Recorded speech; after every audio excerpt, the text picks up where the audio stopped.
네, 교과서 얘기, 역사전쟁, 교과서전쟁 얘기를 해봐야 되겠습니다. 여당과 야당이 오늘 거짓 선동이다.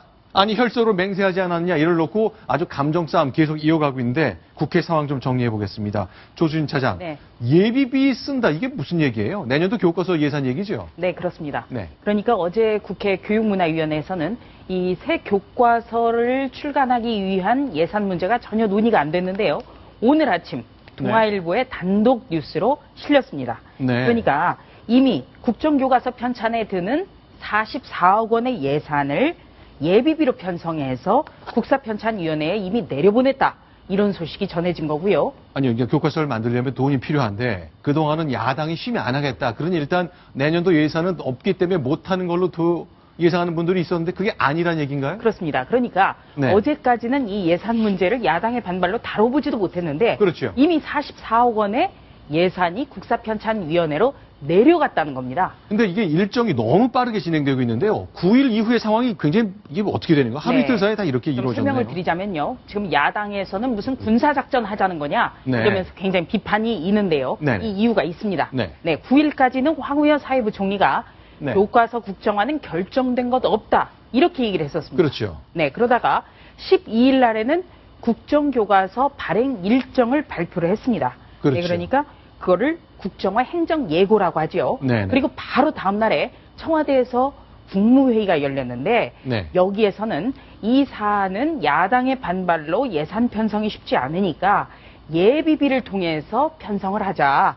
그렇게 해서 44억 원의 편성이 의결됐다는 겁니다. 지난주 정확하게 일주일 전 화요일인데 이런 일이 있었던 걸 모르고 있었잖아요. 지금까지 일주일 동안 모르고 있었고요. 네. 그리고 어제까지도 야당에서는 교과서 관련 예산은 한 푼도 내줄 수 없다. 이러면서 일주일 전에 이미 의결된 예비비 편성 문제를 모르고 계속해서 반발을 한 겁니다. 문제는 이 예비비라는 겁니다. 네네. 예, 예비비라는 건요. 예를 들어서 물가가 지나치게 상승해서 네. 그동안에 짜여진 예산으로는 충당을 못한다든가 네네. 아니면 홍수와 같은 큰 천재지변으로 급히 필요한 예산을 편성하기 위해서 일단은 쓰고 나중에 사후에 결제를 받는 그런 예산을 뜻합니다. 자, 그러면 오늘도 이제 기획재정위원회에서 최경환 부총리를 놓고 이런 얘기가 많이 오가고 하고 그랬는데요. 저희가 좀 잠시 후에 영상도 좀 소개해 드리겠습니다만 박성훈 의원께 좀 질문 드려볼게요. 네. 어떻게 보십니까? 이거 꼼수를 부려서 슬쩍 한 겁니까? 아니면 충분히 그럴 만한 이유가 있는 건가요? 일단 그 최경환 부총리는 네. 그 기재에서도 설명하기를 그 시급성, 보충성, 네. 그다음에 예측 가능성이라고 하는 기준을 들었습니다. 네.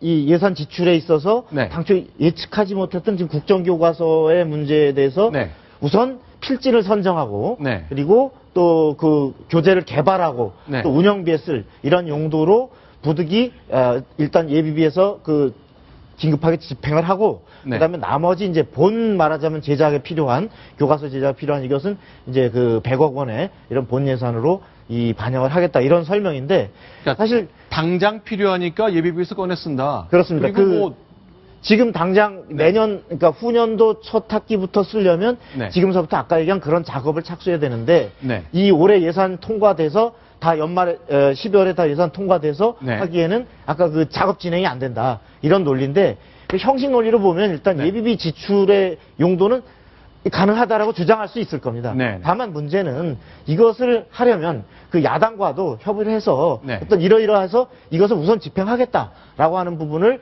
사실은 협의를 하는 것이 기본적인 절차에도 합당하고 네. 목적적인데 이 부분에 대해 야당이 절대 지금 국정교과서는 안 된다고 하니까 지금 우회적으로 일단은 다소 편법적으로 이 부분을 네. 집행하는 것 같습니다. 일단 이제 말씀을 정리하자면 절차는 어긴 것 같지 않다. 그러나 일주일 전에 국무회의에서 처리했는데 오늘 아침 동아일보 보도가 없었으면 아직까지도 아무도 모르고 있었을 거다. 그렇습니다. 약간 여야 간의 합의 정신을 어긴 것 같다는 취지의 해석을 주셨는데 그래서 그런지 최경환 부총리를 상대로 한 오늘 회의 때 아유 이만저만이 아니었습니다. 영상 준비했는데요. 같이 보겠습니다. 그날 예비비에서 국정교과서 만드는 비용 의결했습니까? 예, 13일 날 의결된 것으로 보고받았습니다. 2017년부터 이거 하겠다라고 발표한 게 12일이죠. 이거를 교육부에서. 확정할 때에는 20일간의 의견 수렴 기간이 있죠.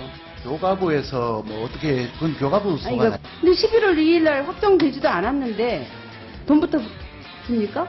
정부가 이렇게 예비비를 편성해서 하는 것은 예측할 수 없는 사안에 해당하지도 않을 뿐만 아니라 기재부가 그 요식행위에 북치고 장구치고 지금 따라다니는 겁니다. 15개월 후에 보급해야 되기 때문에 시급하기 때문에 예비비를 제출한 거 왜 아니겠습니까? 15개월? 교가부가 그 방침에 따라서 그렇게 정한 것이지 그 제가 그렇게 결정한 것은 아니지 않습니까? 국가부가 정한 것이지 제가 그런 방침을 정한 것은 아니다. 어쨌건 국무회의에 그 참석했던 중무위원으로서 한 얘기인데요. 어떻게 보실지 시청자 여러분들의 판단을 좀 기다려야 될 것 같습니다. 오늘 이제 교과서 얘기 계속 논란이 되다 보니까 여야 간에 뭐 선대까지 거들먹거리는 다툼이 있었는데 오늘도 그것이 계속 이어졌거든요. 자, 괴담 이야기까지 나왔습니다. 오늘 아침 원유철 새누리당 원내대표 얘기인데 그 발언 직접 듣고 이야기를 나눠보겠습니다. 그 세력들이 다시 모여 아직 단 한 페이지도 쓰여지지 않은 교과서에 온갖 상상력을 동원한 괴담을 덧칠해 정치적 목적을 달성하려는 도구로 전락시키고 있습니다. 야당이 계속 괴담에 편승하다 보면 진정 날카롭게 정부 여당을 비판해야 할 때도 국민의 외면을 받게 될 것입니다. 뒤에서 조종하는 세력들이 전면으로 나오고 있습니다. 광우병 시민단체들이 이제 전면으로 나오기 시작했습니다. 그러니까 자 광우병 사태 때 뭐 천안함 폭침 때 그렇게 계속 문제 제기를 했던 사람들이 또 같은 얘기를 하고 있는데 결국 문재인 대표의 배후 세력 아니냐라고 했는데 조수진 차장 어떻게 보세요? 네, 물론 야당에서는 이 교과서 문제를 시민단체, 장외 세력과도 연계해서 투쟁하겠다라고 지금 예고는 했습니다만 네. 지금 어떤 여기서 얘기한 그 광우병 사태에 나타났던 시민단체라든지 이런 네. 연계 움직임 직접적으로 나타나지 않았는데요. 이 교과서에 대해서 정말 이 지금 좌편향 교과서를 그대로 놔둘 것인가.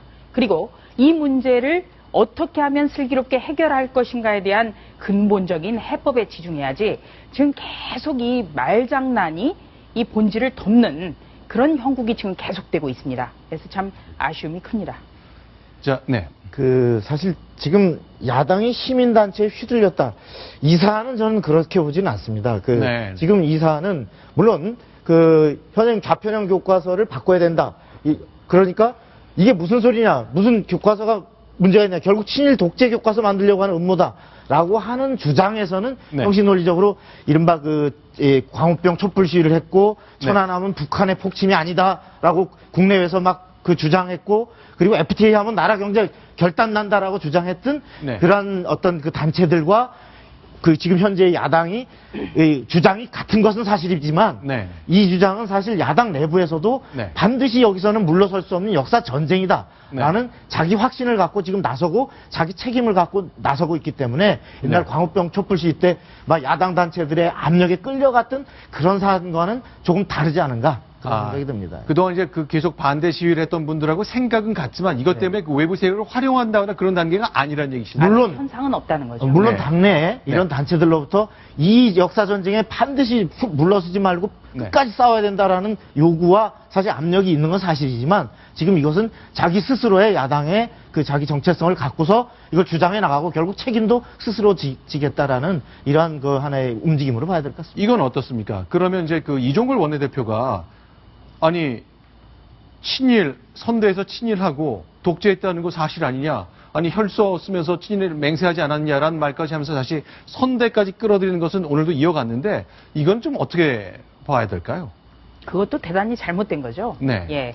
지금 무슨 과거의 어떤 연좌제도 아니고요. 네. 이종걸 원내대표 같은 경우에는 서울대 국사학과를 또 다녔습니다. 네. 그러니까 누구보다도 더 합리적이고 객관적으로 이 문제를 짚을 수가 있는데요. 네. 제가 조금 전에도 말씀드렸다시피 우리 아이들을 이렇게 편향된 교과서에 내버려 둘 것인가. 그렇다면 어떻게 고쳐 나갈 것인가. 이 문제에 전착해야지 어떤 친일파의 어떤 혈서 맹세 이런 네. 거는 너무 지나쳤다고 보고요. 네. 또 한 가지는 지금 어떤 친일 논란으로까지 이 문제가 번진다면 새정치민주연합도 결코 자유롭지 않은 분들이 참 많습니다. 과거에 경험을 했지 않습니까? 그렇죠. 열린우리당 시절에 당의 고위 관계자가 아버지의 친일 행적 때문에 논란이 됐었고 네. 또 청와대의 한 홍보수석 같은 경우에는 할아버지가 동학혁명을 이끌어낸 장본인이었죠.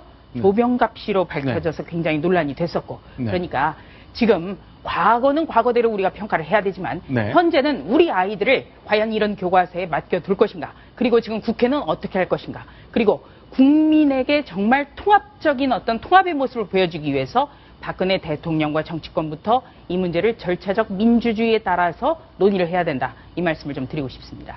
네, 재단체의 연계에 대한 문제적 제기 그리고 선대까지 끌어들이면서 논점을 복잡하게 만드는 여야의 행태와 관련해서는 저희 박성원 논설위원과 조수진 차장이 좀 따끔한 지적을 좀 한 걸로 제가 받아들이겠습니다. 자, 다음 소식으로 넘어가 보겠습니다. 앞서 예고드렸던 오늘 국회 정보위원회 상황인데요. 순위 먼저 확인하고 이야기 나누겠습니다.